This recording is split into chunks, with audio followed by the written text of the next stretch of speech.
Impact MDK 2023. This May, the man, the myth, the Dessiah. Hello, wonderful people. I go by the name I am Kulibali, and today I want to share with you my experience with one of my favorite classmates, Moses Koyo. Moses was my classmate throughout SHS. He had a lot of potentials. He was so confident, so brilliant, and he was a language devil.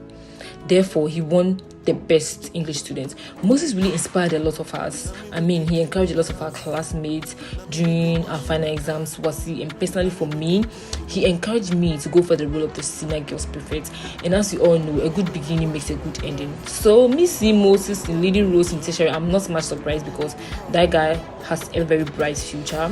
So he's gonna go far. So Moses, I want to encourage you that never stop chasing your dreams, and a very happy birthday. May all your dreams come true. Long life, prosperity. May God bless you forever. What you're about to watch is a compendium, my life story. I present to you the man, the myth, the Dessiah.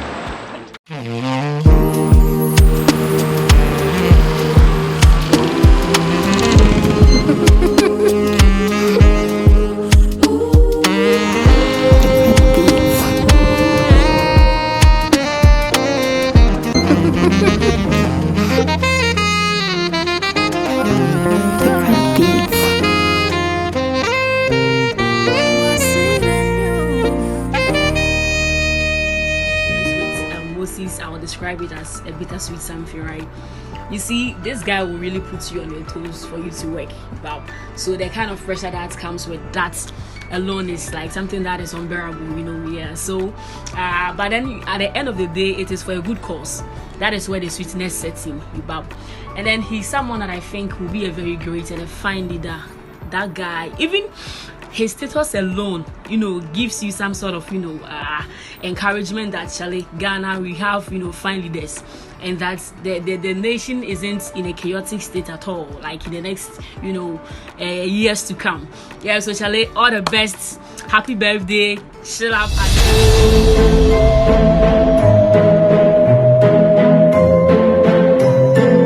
Impact MDK 2023. Dessiah, a broadcast journalist, politician, and a young man who's on a mission to change the world. It's always been an honor for me to engage with people all over the world and share my experiences, and I decided to use this medium to tell my story, tell the Dessiah story, tell the MDK story. And I'll start off from my childhood. I was born on the 5th of May 2001 to Mrs. Evelyn Adoku. I have Ivorian ancestry and Ghanaian ancestry. My dad is Ivorian, Mr. Badi Kuyo, and my mom is called Evelyn Adoku. At a very tender age, my mom passed away at the age of 8, when I was 8, and it has always left an indelible mark upon my life, and I've always decided that I'll use the remaining years I have on this planet to make sure that everybody else's life is a better one. And so my childhood education started from CAT School Complex, where I had the opportunity to enter the educational space, and that helped me to build a foundation for my future exploits. I was living in and around Abmihia, close to Valley View University, and those were some of the most exciting times of my life, because I got the opportunity to engage with other kids. We played football on the park. We had the opportunity to go and fish. That's an experience I would always cherish. And for me, your childhood experiences is a very, very important part of your whole life process, and I truly cherish those moments.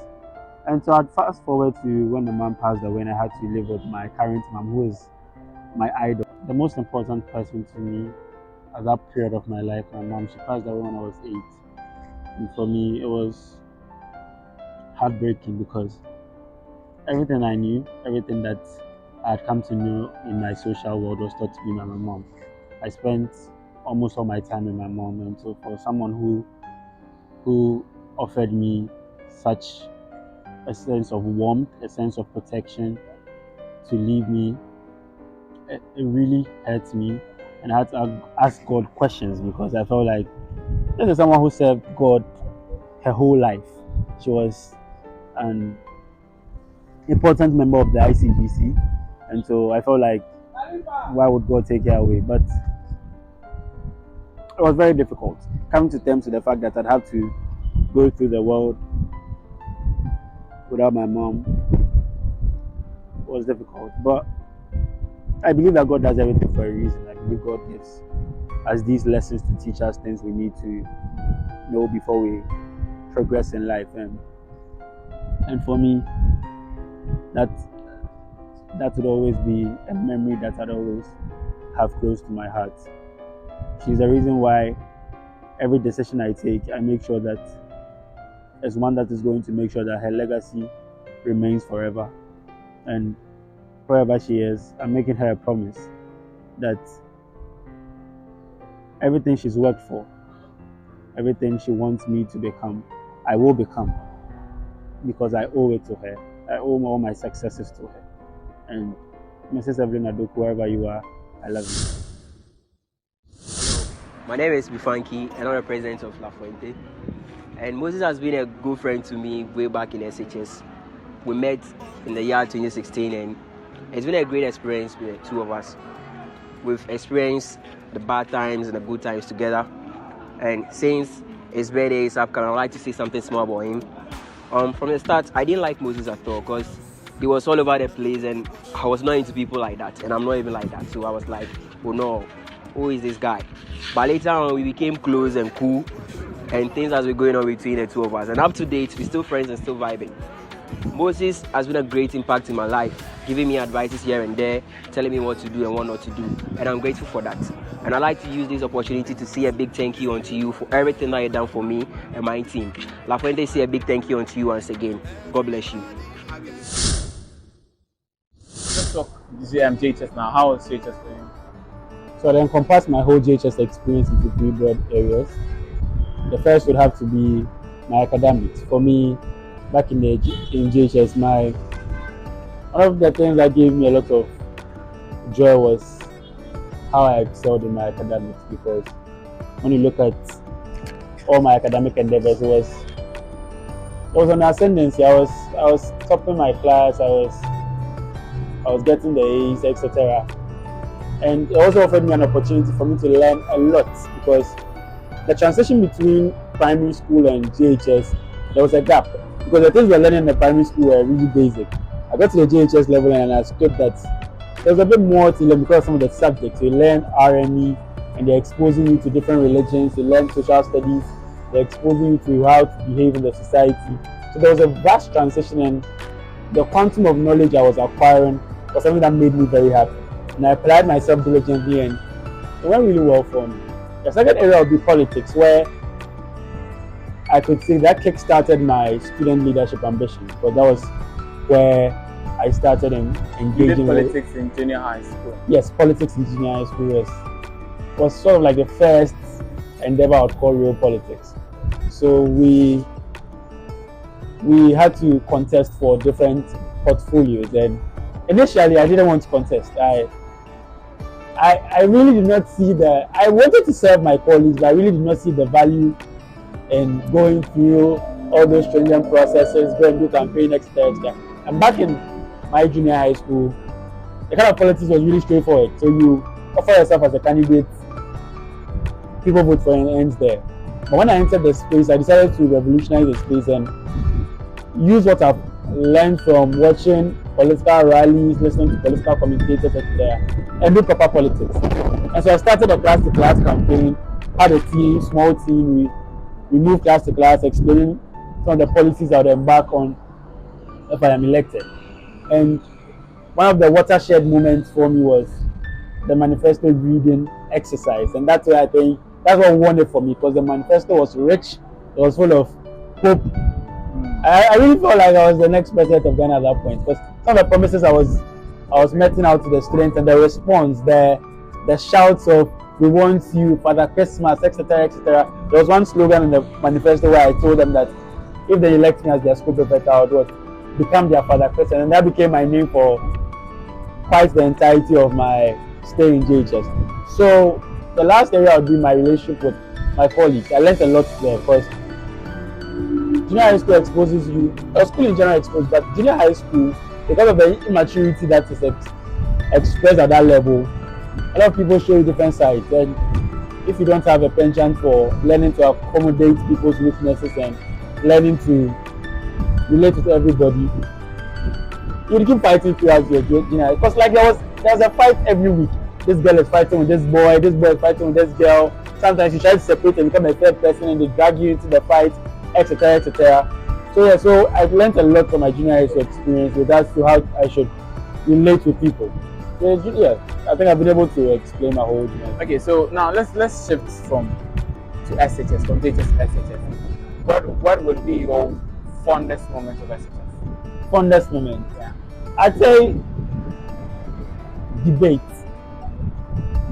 Because that is where I think I built a name for myself. I built a name for myself in other endeavors, but representing the school and winning debate competitions for the school was the foremost thing that gave me enough credibility and recognition on campus. Because before so from level 100 I was being encouraged to join the debaters club, but first 2 years I was learning how to socialize. Charlie boys were saying, okay. So my teachers would be on my neck. Moses, you're good, you're eloquent, this, that. Join the debaters. So it was in my third year where it became critical. 2 of my teachers gave me ultimatums that I either join or I'd face the consequences. Then I was my third year, so I said, okay, we're heading into debate season. So at the senior high school, debate season really starts around November, December, because you'll be preparing for the Independence Day debate tournament, and that was when I entered the debating space, and I think I did really well. We took the school all the way to the nationals and we performed creditably well. And so for me, during my high school days, debating will be the time of my life. It has given me a lot. Thinking on my feet, the critical thinking skills, the ability to express myself on diverse matters, diverse issues. I always have an opinion on an issue. I've been able to build thought processes on an issue. I think debating taught me that. Improved my writing skills, because at the debates club, I was the chief editor of the club. It was my responsibility I was responsible for making sure that any literary work that goes out is vetted and approved by my good self. And you should know that if you want to assess the quality of other people's work, you should be good enough to assess. So it gave me a lot. Yeah. I could talk more about my SHS experience, because my first year I was exploring. So I came from a home where you recline in your house the whole day, you don't go out. So SHS was like freedom. Yeah. Freedom. I was exploring.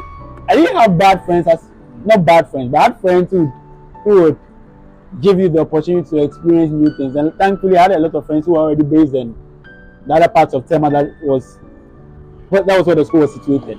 So they taught me a lot.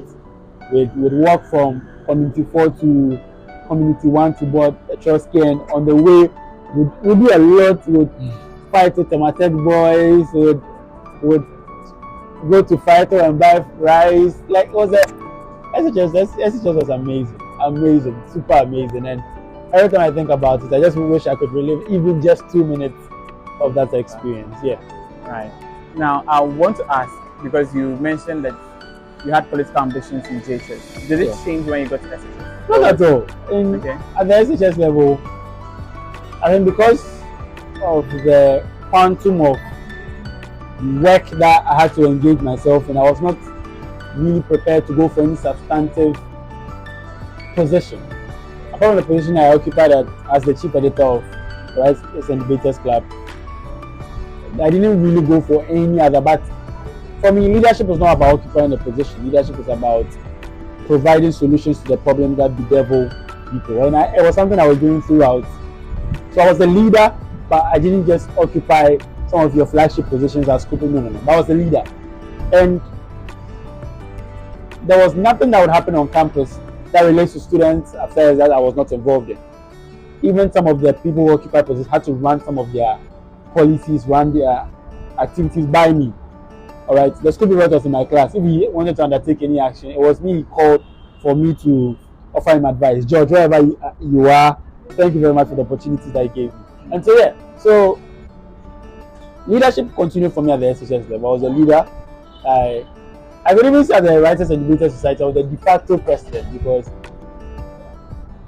I initiated a lot. We revamped the Writers and Debaters Society.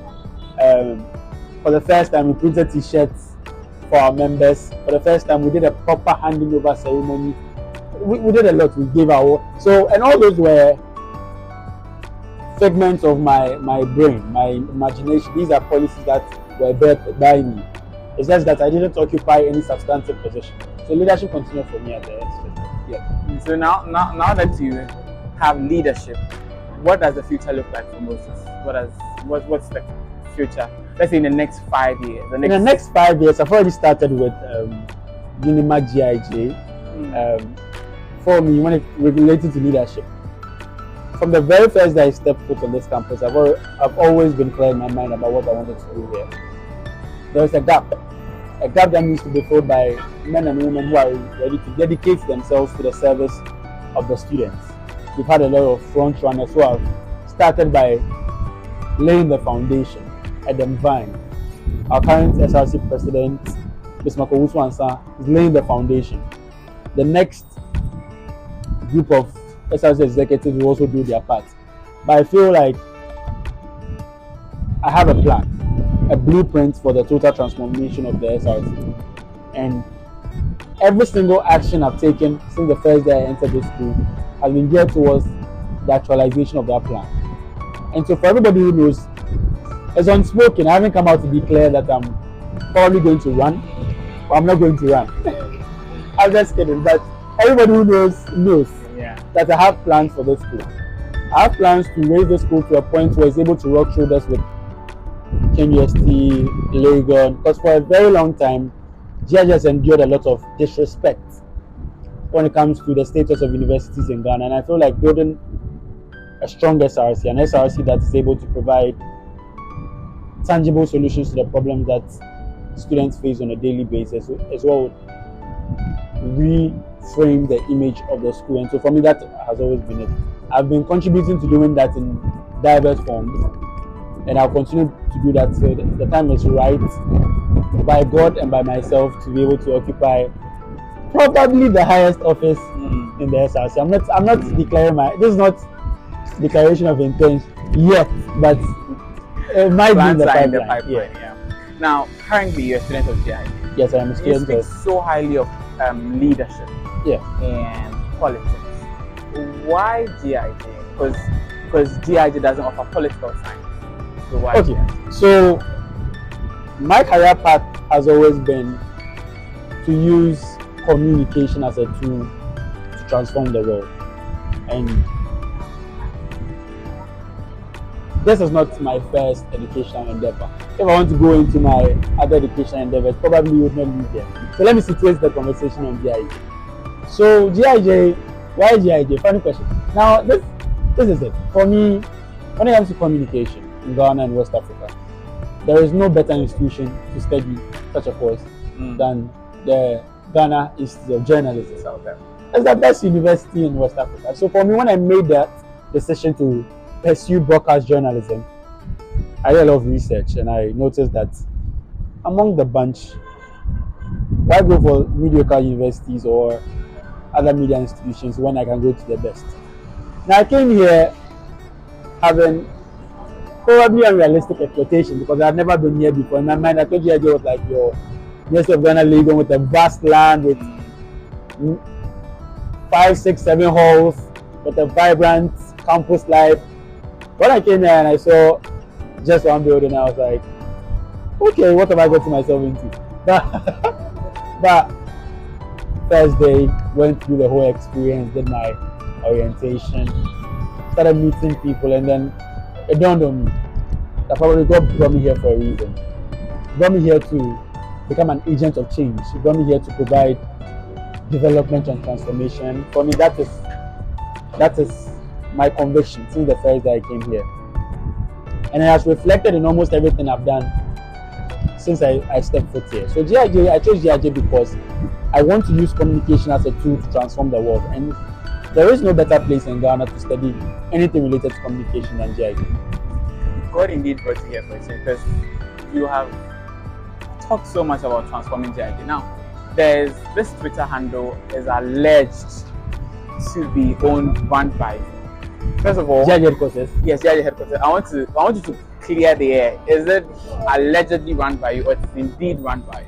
So GIG headquarters is my brainchild. Yeah, it's the rationale behind GIG headquarters was when I got here in my first year, I noticed that for a school that teaches public relations and brand management and positioning your brand image well, we did not have a voice in the Twitter space. We didn't have a voice. We had other universities had voice of KNUST, voice of UCC, etc. And I'm a social media fanatic. And so I go on these pages and I see the work they are doing, and my school has nothing like that. So I sat down with a friend of mine called Joshua Dompre. He's my coursemate. And I said, Joshua, the school has its own official account, but they do virtually nothing there. So why don't you take it upon ourselves to build a credible social media account that will become a portal for students to get timely updates from the school, but also use it as an opportunity to promote the school's brand. And that was the birth of GIG headquarters. And so we started doing this since our first semester. And glory be to God, we just hit over 1,000 followers a few weeks ago. Congratulations. Thank you very much. And the journey hasn't been easy. For those of you who use Twitter, you should understand that Twitter building engagements takes time. And it takes a lot of consistency. So juggling school, work, creating content, uploading content, it was crazy. But we were dedicated to the fact that we needed to serve GIG, and this is how we could serve GIG. And once we started doing that, we post some funny tweets, we put them in some of the WhatsApp groups, and we see the attraction it gets. And we noticed that, all right, there is a market. There are people who want to engage with such a Twitter brand, and that's sort of like give us impetus to continue doing what we're doing. So yes, I've led the year. GIG headquarters is my brainchild, and it's doing so well. It makes me happy. Sometimes I want to cry. I want to cry. Yeah, there are some tears that are actually happy tears. Okay, yeah. So can I cry? Yeah, but you've done so well. Congratulations. Thank you very much. GIG is, like you said, one building. This shows you that it's packed, stressful. A lot of people have complained about GIG stress.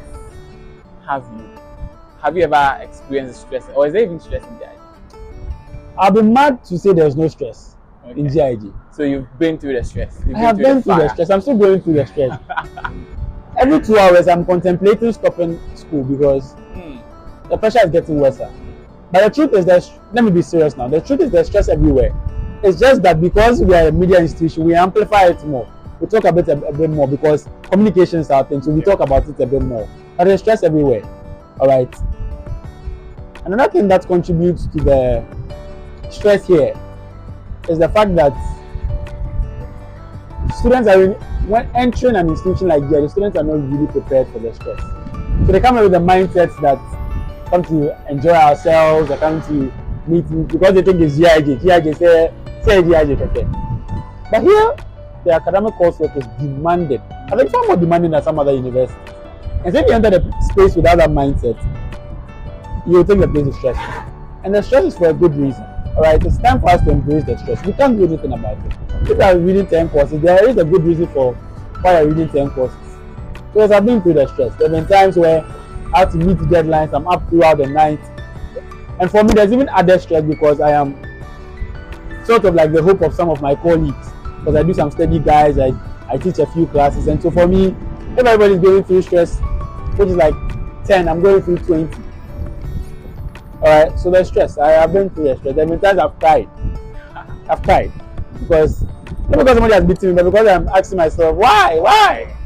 What is all this? I'm emotionally downcast. So yeah, there's so much stress in GIG. Before we move to what the future, what career prospects you want to endeavor in, you are currently the vice president for the Mandela Hall, right? Yeah, rephrase that. Oh, I'm the vice president of the greatest hall to ever exist. The tribe, right? The tribe, yeah. Exactly. How does it feel? It gives me so much joy. It gives me so much joy. It's refreshing because at least I've achieved something you really do not have a second year who becomes the vice president of a hall. And that should show you the quantum of contributions I put forth in my first year. And so to be given this honor for me is refreshing. Now, one of the reasons why I say refreshing is because of what we believe at Mandela Hall. For us at Mandela Hall, we see our hall to be a tribe and it's a family. And so for me to be able to shepherd my other family members in the position of a vice president, it gives me so much joy. It feels like I'm giving away a piece of myself. It feels like I'm responsible for the success of my fellow tribesmen. And I'm always conscious of that fact, and I'm always cognizant of it. So you will see that it shows in my dealings. Anytime I come to the new campus, I try to find where all the Mandela Hall members are, check their well-being, make sure that they have everything they need, etc., etc. And I take my job very serious. What even makes my job as vice president of Mandela Hall splendid is the fact that I'm working with the best crop of executives. So I have Miss Fatih Ali, she is Miss Fatih Ali. She's glorious. Working with her is so easy because this is someone who is all-encompassing. She draws everybody along. She asks for your opinion. She sometimes even lets you take the lead. Working with her is so good. She's always there for you, etc. And it makes the job so easy. So yeah, being the vice president of Mandela Hall has been an exhilarating experience and something that I cherish for the rest of my life. Ubuntu. Life. Do you believe that you could be the next head of the tribe or the next shepherd, as in president of the Mandela Hall? Do you? The next tribal chief? Yes. Well, if the ancestors and the tribesmen and women deem it fit that Moses Dessiah becomes the substantive president of Mandela Hall, should in case Miss Fatih vacates her post, why not? I'm always ready to take up leadership positions that would contribute to the development and growth of any society I find myself in. And so if they believe that I have the requisite skill set to become president of Mandela Hall, I'll gladly take up that role. But personally, if you ask me, I feel like there are some people amongst the executive group that are a bit more capable than me. Nanama Golden is someone I will pick for president of Mandela because of her vast experience. She's someone, but I don't think it's me.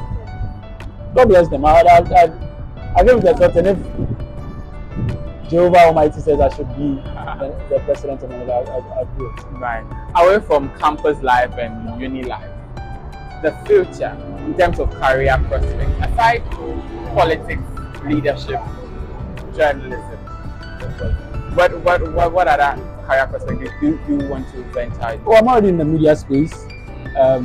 Metro TV is close to my heart.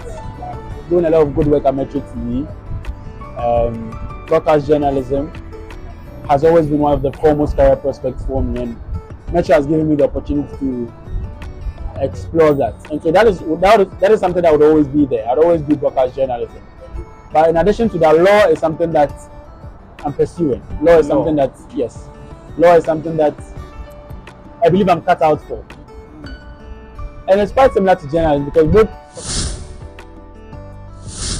apart from broadcast journalism, the next thing that is on my plate is law. Something I'm pursuing, it's something I'm very involved in, and studying it is something that gives me a lot of happiness because just like broadcast journalism, it provides me with the opportunity to give a voice to the voiceless, and that is something I've always wanted to do for the entirety of my life. And in the next few years to come, probably add Esquire to my name when I say Moses Dessiah. The title alone is thank you. But that is something that I'm involved in, and even though it's stressful, studying that and studying broadcast journalism, we are hoping that it pays the dividends that we're expecting it to pay. So yeah. Now let's talk. Why the man, the myth, and the desire? Why? So the title of the documentary, The Man, the Myth, the Desire, is a play on a book written about our Lord and Savior Jesus Christ. The title of that book is The Man, the Myth, the Messiah, and it sort of ties into what I believe people think about me. Some people know me as the man, but I'm also a myth to some people. Some people want to know who is Moses, who is MDK, who is this, who is that. I'm a myth. Now the Messiah is, I see myself here as a Messiah, as a savior. But I just want to change the Messiah to play your middle name. Yes, to play on my middle name, which is also Dessiah. So it sounds the same way. So it just means that it means three things actually. First of all, I'm a man, but I'm a myth to some people, and I'm using the documentary to provide the needed information about myself. I'm also positioning myself as a Messiah. So the man, the myth, the Dessiah. And so my final words to everybody watching: thank you for coming on this ride with me. Thank you for supporting me for the past 22 years of my life. Yeah, I'm very young, but at least by God's grace, I've achieved enough to shoot a documentary. And so, thank you for everybody who has played a role in my development. My parents, God richly bless you for providing me with the foundation that I needed to become the man that I am. My friends, for becoming my support system in my times of trials and tribulations. To my mentors, for providing me guidance and mentorship to reach the heights that I've reached so far. The MDK story is unfolding. It hasn't ended. This is just like a part one of the story. I'm making a declaration. I'm giving you guys an appeal that supports me, because I'm on a mission not to just become the man, the myth, and the Messiah. I'm on a mission to make sure that everybody who comes across me will become a better person. And I'm going to do that through diverse ways and means, and I need your support. On the occasion of my birthday, I'm launching Impact MDK. On my birthday, I'll be releasing the film. On the 6th of May, we'll be feeding the Nima streets, which is feed the streets. They are storming Nima. And on the 7th of May, we're having the Moses Summit, which is a capacity building summit, where together some of the most accomplished speakers to speak to young men and women. Thank you very much for watching. A big thank you to the production crew. God bless you all, and continue following the MDK story. Thank you.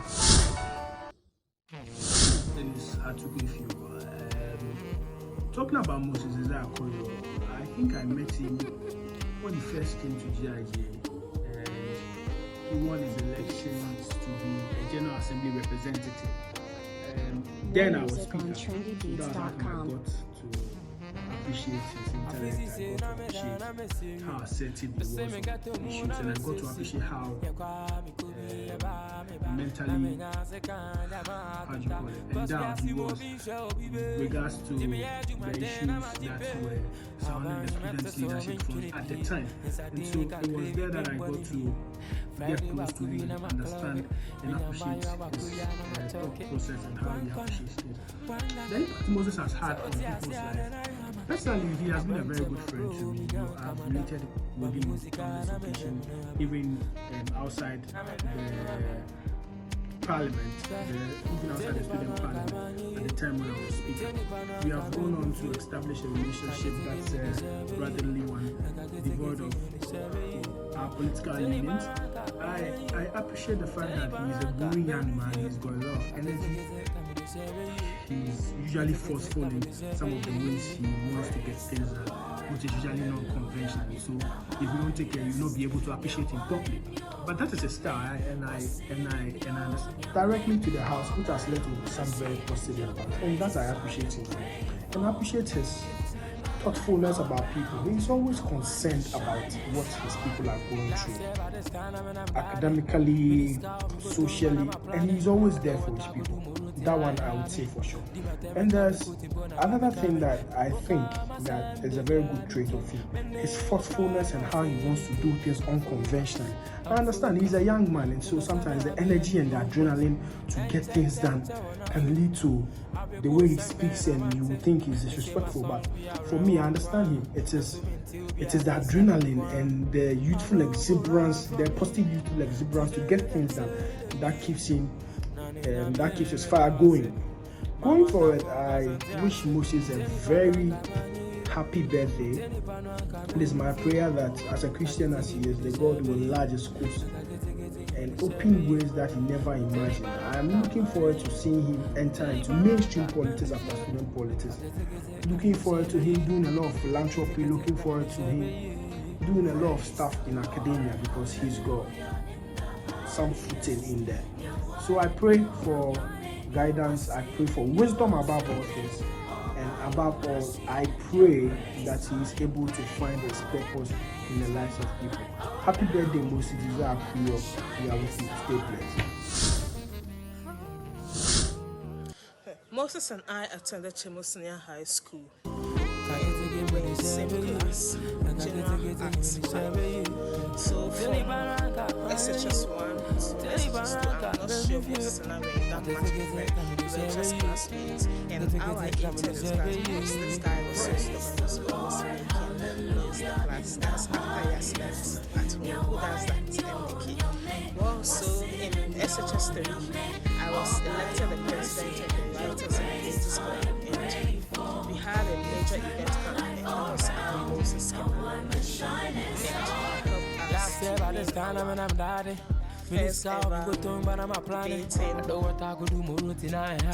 to win first ever debating segment which qualified us to compete among other schools in the cheated.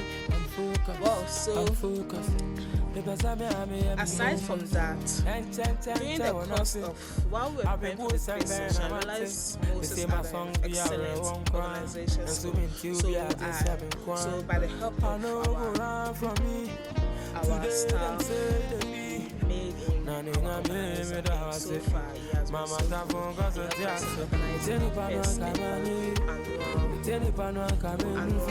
Thanksgiving. He helped us in organizing our first annual inter-house debate competition and annual unit of explain education. Also, how can I forget the time when Moses, when I was in great trouble, but Moses came to me. He organized some people for me and so forth. And Moses is such a wonderful guy. And he has a lot of potential.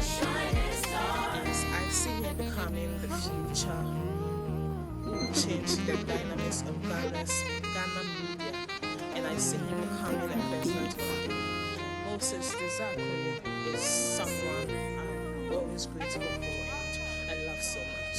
Thank you, Moses, for all you do. Do have it. More music on trendybeats.com. Since today is your birthday, and I want to take some time to say a happy birthday to you, wish you well today, and pray that the good Lord will bless you. Moses, I met you at Accra Academy in 2018, and we were both in different schools, and we meted in that competition, and we met the winner, and that was how we got in touch. Of which I'm very grateful to you that getting in touch with you has not been the waste of time, but a good benefit to myself and to whatsoever dreams I want to achieve as a young person. Of course, you need to surround yourself with like-minded people around you, and that is the only way you can make progress. And I can say that you're being of enormous benefit to me, which I'm very happy and thankful to you for. Moses, today I pray that the good Lord will bless you from glory to glory, and you cause all your heart desires to come true. I also pray for you that you would have victory in all of your political and questions, GIG, and any other place you find yourself. You're a very great guy. I love you so much. Thank you very much for everything you've done for me. Thank you for everything you do for humanity. And I feel like the nation will do very well as that is the mandate that you are given by the law. And thank you for the leadership and the qualities you've shown over the years and the passion for leadership which you are being driven by everything. Thank you very much, Moses. I want to be a better place with people like you, myself, and other young people out there. Thank you very much. Welcome to Higher Heights. And I pray that the good Lord will continue to be with you. I pray that everybody around you today will be joy and everything you touch will be blessed, Moses. I love you so much. Happy birthday and welcome to Higher. So, my name is Kenneth Jesse. I work with Moses Dessiah, who is somebody I know I've known for a while since he joined us. Moses, very dedicated, hard-working guy who always makes sure that results are gotten at the right time. His results oriented. He's very respectful as well. He puts his respect on everybody, both old, young, whoever you are. He gives you the utmost respect that he's supposed to accord you. So, I mean, I've known him not for so long, but a few months that I've gotten to know Moses, I've known how good, how intelligent. He's a very brilliant guy. Any story idea you pitch to him, or any story idea he pitches to you, he makes sure that it is done and done. Praise the Lord, hallelujah, in the highest. I don't want you to waste my time. I don't wanna wait till it's all over. This life is a gift from the Most High Jah. That is why I'm thankful for all I have. That's the fast life really ain't all that. So now I try to be pure. Don't be like say I know this shit, no man. I just get